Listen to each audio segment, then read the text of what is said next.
Hey everyone, welcome back. Today, we're diving into a crucial topic for your financial future: 403(b) versus Roth IRA. With 2025 just around the corner, understanding these retirement plans can help you make smarter choices and secure your golden years. Whether you're a teacher, nonprofit worker, or just starting to think about retirement, this comparison will break it all down for you in a simple, straightforward way. Let's jump right in. First off, what's a 403(b)? It's a retirement plan designed specifically for employees of public schools, hospitals, and certain tax-exempt organizations. Think of it like a 401k but for the public sector.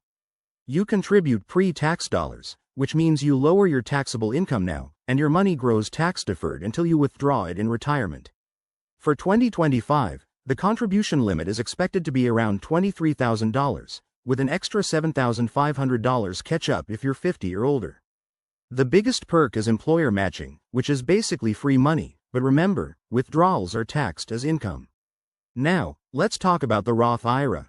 This is an individual retirement account that's available to almost anyone, as long as your income qualifies. Unlike the 403(b), you contribute after-tax dollars, so you don't get a tax break up front. But here's the magic. Your investments grow tax-free, and withdrawals in retirement are completely tax-free too.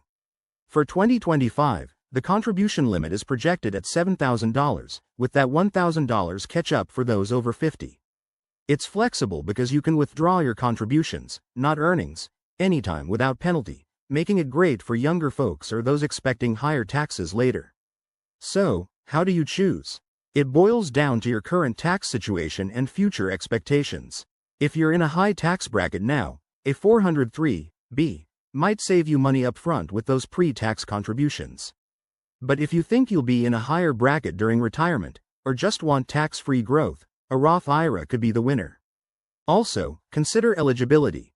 Not everyone qualifies for a 403(b), but Roth IRAs have income limits, so check those for 2025. One more thing. Both plans have investment options like stocks and bonds, but a 403(b) is tied to your employer, while a Roth IRA gives you more control. Pros of 403(b) include higher contribution limits and matches, but it lacks the Roth's tax-free withdrawals. For Roth IRA, the flexibility is a huge plus, but you might miss out on employer benefits. In conclusion, there's no one-size-fits-all answer. It's all about your personal finances, goals, and timeline. I recommend consulting a financial advisor to tailor this to your situation. Thanks for watching. If you found this helpful, hit that like button and subscribe for more finance tips. What's your retirement plan? Drop it in the comments below. See you next time.